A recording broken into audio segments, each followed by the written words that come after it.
Bom dia, sejam todos bem-vindos ao nosso espaço. Eu sou Ana Paula, essa é minha amiga Anne Micaele. É um prazer compartilhar com vocês esse tema, é um assunto muito importante que vai impactar, trata, né, de assuntos que impactam a nossa qualidade de vida, impacta o ecossistema, impacta principalmente a vida da população ribeirinha do estado de Amazonas. Fica à vontade, Anne. Bom, nós vamos dar uma introdução acerca desse tema, né, que está cada vez mais presente na nossa região, que são as pequenas centrais hidrelétricas, conhecidas como PCHs, e como a sua proliferação pode impactar no nosso dia a dia, na natureza e no futuro da nossa Amazônia. Então, a nossa meta aqui é exatamente popularizar a ciência, trazendo informações de que vem partindo de um estudo sério, tratado por especialistas, de uma forma clara e acessível para todos. Pode passar o slide, por favor? Justamente, obrigada. Então, esse material que vamos apresentar, ele é baseado em um artigo científico, como está projetado aí, um material extremamente importante, né, intitulado Aprimorando Políticas e Instrumentos para Enfrentar os Impactos Cumulativos das Pequenas Hidrelétricas na Amazônia. Ele foi elaborado por um grupo de autores, né, em que o primeiro autor é a Taíde, ele foi publicado no ano de 2019, então vamos apresentá-lo para vocês. Esse trabalho, ele trata-se de um artigo de referência, né, trazendo aí como tema aprimorando políticas e instrumentos para enfrentar os impactos cumulativos da pequena energia elétrica da Amazônia. Então, ele traz uma importância de evidências científicas para o debate público. E aqui a gente já começa trazendo uma introdução acerca das PCHs. As PCHs, elas são barragens construídas para gerar entre 5 e 30 megawatts. A expansão delas dentro de um reservatório, ela vai de até 13 quilômetros quadrados, isso sem contar o leito do rio, né? E essas barragens, elas apresentam uma grande diferença com relação às grandes usinas, como a de Belo Monte e a usina do Rio Madeira, né? Devendo estar essas em acordo, né, com a capacidade de geração de energia com mais de 30 megawatts para as grandes usinas. Pode passar. Isso, obrigada. Então, atualmente, a nossa compreensão acerca dos impactos ambientais e sociais existentes, né, e também dos potenciais da expansão da PCH e da capacidade de mitigar, né, as consequências negativas dessas ações, dessas atividades, elas são muito limitadas. Por quê? Porque há uma falha, na verdade, né, em uma avaliação rigorosa do impacto cumulativo, né, que são os CIA.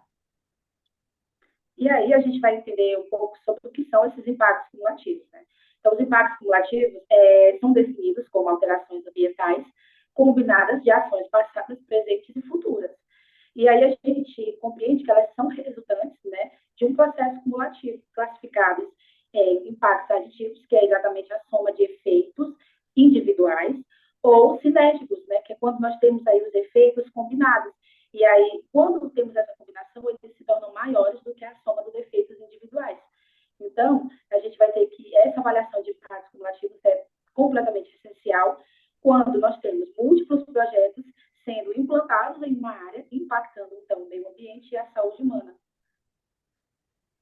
Então, a pergunta que muita gente faz, né, é por que que estamos vendo cada vez mais PCH? E a gente não fala não só aqui, mas pensando no mundo inteiro, né? Por que que vem aumentando o número das PCHs? Então, o que que acontece? Tanto o governo como as empresas, eles vêm incentivando a construção dessas PCHs. Por quê? Porque eles acham, eles têm a percepção de que é uma energia limpa, que é menos poluente, né, que vai trazer um menor impacto do que as grandes usinas, as grandes barragens, né? Inclusive tem alguns países como os Estados Unidos da América que as políticas de energia renovável elas aceitam as PCHs, mas não aceitam as grandes usinas.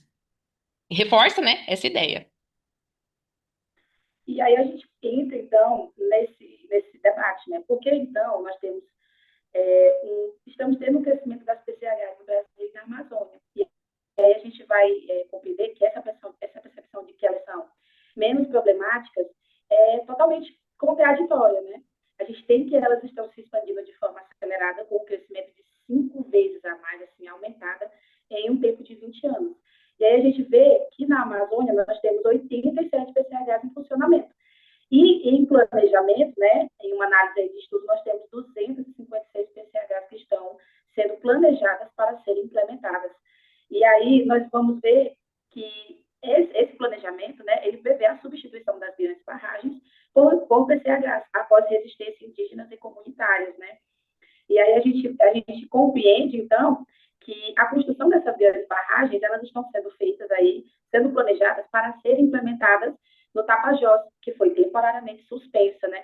Exatamente devido a essas questões conflituosas e resistentes com os povos indígenas e comunidades tradicionais. Então, as PCHs, elas estão em crescente ascensão, muitas das vezes associadas a outras atividades econômicas, como o agronegócio, a mineração, as hidrovias e a construção de estradas.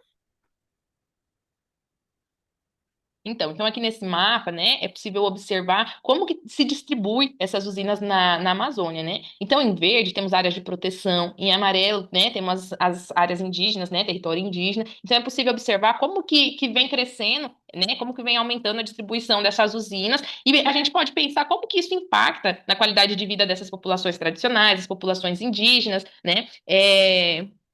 Pode observar também, destacado em vermelho aqui esse quadradinho, a área do Cupari, tá bom? Pode passar, Vitor. E aí, então, a gente compreende que as PCHs, elas podem estar relacionadas com outras atividades econômicas, né? Então, elas estão muito comumente associadas ao agronegócio, que tem expandido, assim, de forma alarmante em todo o Brasil, com a mineração, com a construção de estradas e hidrovias, gerando, então, um forte potencial de impactos integrados e agravados, que ao longo do tempo está se expandindo, e temos como principal aí constituinte as PCHs, que as pessoas acham que elas são menos impactantes, e na verdade não é.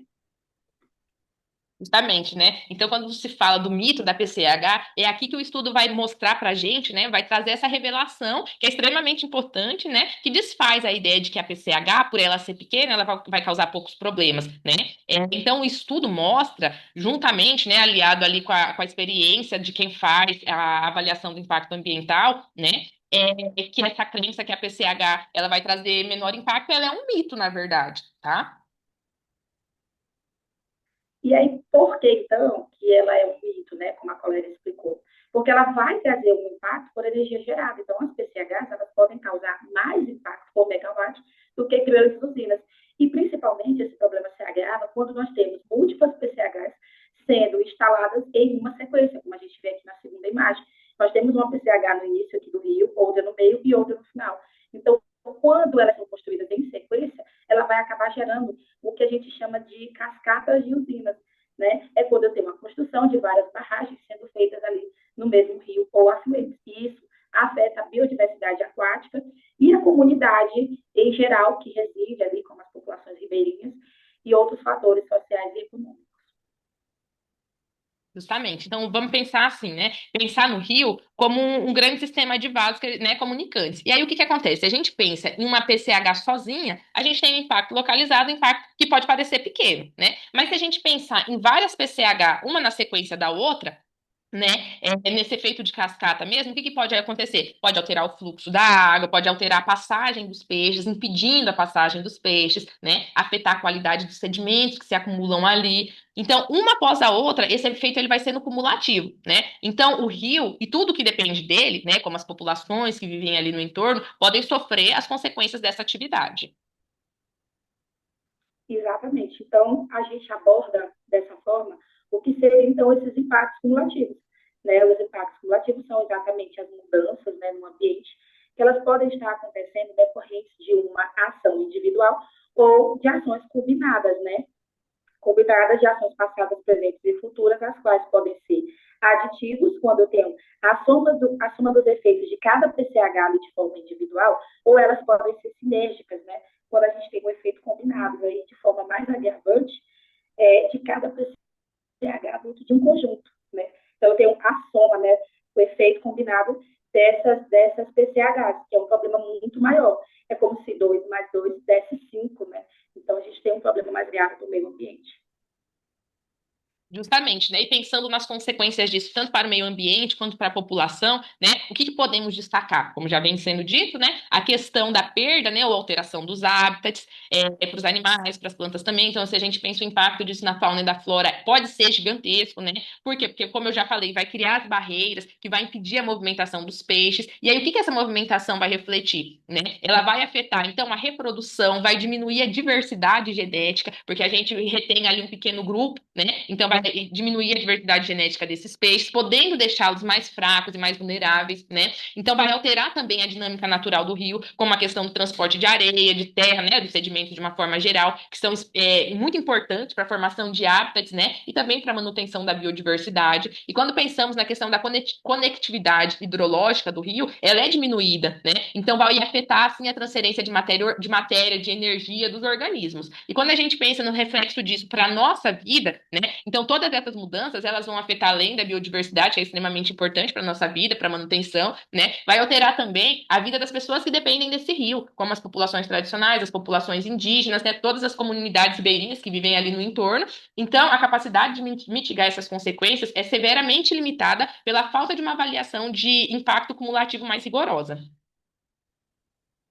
E aí, trazendo como um caso real, né, a gente tem um exemplo que é muito preocupante para a nossa região, que é exatamente um dos afluentes do grande rio Tapajós, que é o rio Cupari. Né? Então, ele é um exemplo real da nossa região. O que a gente compreende? O afluente do Tapajós, ele é um rio ameaçado. Só que é um rio extremamente rico em biodiversidade, com áreas protegidas, com comunidades ribeirinhas residentes ali e terras indígenas. Então, a gente vai compreender aqui que o Cupari ele serve como um leito que conecta áreas de conservação e territórios tradicionais. E ele foi justamente alvo da implantação dessas PCHs de forma negligenciada, né? E aí a gente vai ver que essa área ela vai estar sofrendo, né, algumas intervenções humanas que podem afetar drasticamente a proteção dessas áreas e a diversidade, né? Como consequência, as populações indígenas que residem ali, né? Então, é um dos casos que é preocupante porque essas PCHs, elas foram vistas como usinas que podem ser implementadas, mas que não vão gerar impactos tão graves assim, né, para o rio, e a gente vê que não, que é o contrário, elas podem gerar sim, principalmente quando for de forma cumulativa. Então, o Rio Cupari ele é um caso emblemático, né? Porque ele está ligado tanto às terras indígenas quanto a sítios arqueológicos, né? Importantes áreas que são protegidas, como as florestas nacionais do Tapajó, o Trairão, também a reserva extrativista do Riozinho do Anfrísio, né? Então, atualmente há um plano para a construção de um complexo com 8 hidrelétricas. Dessas tendo 7 PCH e uma usina grande, e se todo o seu potencial, todo o potencial hidrelétrico desse rio ele for aproveitado, né, for explorado, então seria um total de 28 pequenas usinas hidrelétricas e uma grande barragem no rio Cupari, ou seja, uma barragem a cada 42 quilômetros do rio. E aí, qual é, então, a grande questão, né? Quais foram as falhas dentro desse estudo? A gente conseguiu perceber, né, que os estudos ambientais feitos dentro de cada PCH, no Cupari, os chamados estudos de impactos ambientais, eles não avaliaram corretamente os impactos cumulativos de cada PCH de forma isolada. E aí, o que acontece, né? Eles analisaram cada PCH separadamente, sem considerar elas no conjunto. E também não consideraram outras atividades, como desmatamento, agronegócio, a mineração, construção de estradas, como essas outras atividades afetariam, né, o fluxo do rio e a vida das pessoas. Então, o estudo ele até indicou impactos nos peixes, devido às mudanças, lógico, aí, do fluxo da água e na dificuldade da passagem dos peixes migratórios. Só que o mais grave é que elas não reportaram, principalmente, as consequências sociais desses impactos nos estoques de peixes para as comunidades tradicionais do rio abaixo, né? Alegando principalmente falta de informações. E aí, além disso, essas avaliações por complexo do leste do Capuri, elas não consideraram também os potenciais impactos na Floresta Nacional do Tapajós, que é uma área federal protegida de grande diversidade, né? E sendo ali um berço de várias comunidades ribeirinhas. Então, é uma falha, ela é tão séria que o Ministério Público Federal ele entrou com um processo na Justiça, né, pedindo a suspensão do licenciamento ambiental justamente porque a avaliação desses impactos cumulativos ela foi feita de forma inadequada. Então, as regras... Desculpa. Pode falar. Pode seguir, desculpa. E aí, então, a gente vai ter aqui, dentro dessa imagem, né, exatamente os impactos cumulativos da bacia do Cupari, afetando aqui do lado direito a comunidade ribeirinha, que depende dos recursos que essa bacia oferece, né? E aí a gente tem também a ação dos efeitos cumulativos dessas pequenas usinas que foram instaladas ali. E aí a gente também teria aqui o efeito da grande barragem, né, de uma barragem maior. Então, esses são os possíveis efeitos, né, que poderiam estar trazendo prejuízos, né, e gerando impactos cumulativos dentro dessa bacia. Tá. Então, as regras brasileiras e os tratados internacionais de direitos humanos, eles exigem que as comunidades indígenas, as populações tradicionais, elas sejam consultadas de forma livre, prévia e informada quanto os projetos como esses podem afetar os seus territórios e os seus modos de vida, né? Só que na prática isso acaba não acontecendo. Essa consulta, ela não aconteceu de forma correta, de forma adequada, né? No caso do Rio Cupari, e além disso, a avaliação ambiental integrada da Bacia do Tapajós ignorou as PCHs e outros projetos de desenvolvimento na região, comprometendo então a eficácia das ferramentas de planejamento. Então, a gente consegue analisar, a partir de tudo isso, o que a gente precisa, então, mudar, né? O que precisa ser feito. Então, o estudo que estamos discutindo, ele é muito claro com relação às políticas e os instrumentos atuais no Brasil para avaliar os impactos, né? Então, a gente percebe que eles não são suficientes para lidar com a realidade amazônica. E aí não estão preparados para lidar exatamente com o grande número de PCHs e grandes usinas na Amazônia. E isso precisa mudar urgentemente, né? Então, existe essa necessidade de reformular essas políticas e instrumentos, objetivando uma elaboração mais eficaz dos projetos para PCHs e demais intervenções. Então, o que que podemos fazer, né? E o que que esse estudo ele sugere para a gente, o que que a gente precisa mudar, na verdade, né?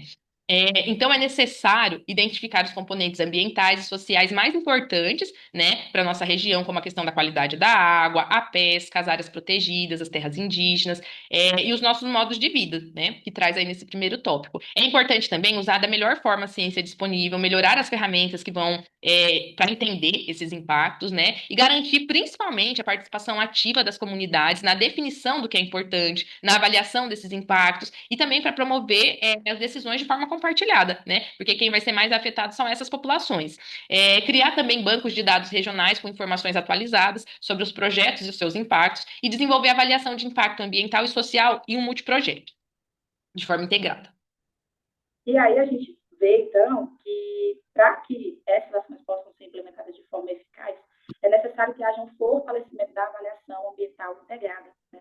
Então, essa avaliação, ela deve principalmente incluir todas as PCHs, inclusive nas fases de planejamento, na fase de execução, elaboração, e em todo o seu processo de implementação. Ela deve estar atualizada de forma regular e, principalmente, né, ela deve considerar as atividades externas relacionadas a ela, como a mineração, as biovias, construção de estradas e outras atividades que são importantes, avaliando as ações dos projetos na região, bem como também a implementação de barragens, que elas impactam de forma mais drástica, né, comparada às PCHs, só que todas devem ser avaliadas num conjunto. Não devem ser avaliadas de forma individual, assim, de forma combinada, de forma individual também, só que considerando o contexto geral, né? Certo. Então, um passo importante, né, e fundamental é o planejamento. Anne, parece que saiu. Foi, apareceu. Vou pausar aqui, Pode tá? até aparecer. Botar aqui. Pronto. Então, pensando na avaliação ambiental estratégica, né? É um passo fundamental, que é o planejamento da estratégia de uso do território da Amazônia e que começa a ser usado como um instrumento mais amplo, tá? Que nada mais é do que essa avaliação ambiental estratégica. Essa é uma forma de avaliação que olha para as políticas, para os planos e os programas antes mesmo de que cada projeto seja definido. Ela nos daria uma visão mais ampla, mais completa, né? De que como os diferentes desenvolvimentos se combinem e quais são os impactos a longo prazo deles juntos, né? Então, o Tribunal de Contas da União, ele já recomendou o uso, né, da avaliação ambiental estratégica para o planejamento de hidrelétricas, depois de analisar as lições aprendidas com o desenvolvimento de grandes barragens na Amazônia. E aí a gente vê, então, que é importante fortalecer a governança ambiental, né? E o que significa, então? Significa que as decisões, elas devem ser tomadas com muito mais transparência, né? Envolvendo principalmente a participação do público, o respeito aos direitos humanos e ambientais, com a criação e fortalecimento de comitês de bacia, com diversos setores sociais, no setor privado, academias, agências governamentais, né? Então, deve incluir esses diferentes atores sociais para que essa avaliação ela seja mais precisa, que as decisões tomadas sejam mais precisas. Então, assim, o que que a gente pode pensar a respeito dessas informações, né? Que o aumento das pequenas centrais hidrelétricas, das PCHs na Amazônia, especialmente quando seus impactos cumulativos eles não são adequadamente avaliados, representa, sim, uma ameaça séria para a sustentabilidade da nossa região, para os nossos rios, né? Que são sistemas complexos e que são extremamente importantes para a manutenção da vida na Amazônia, e pensar que eles estão sendo fragmentados à medida que são implementadas essas PCHs. E aí a gente consegue também entender desse cenário todo que é necessário, né, entender melhor os riscos que esses projetos trazem.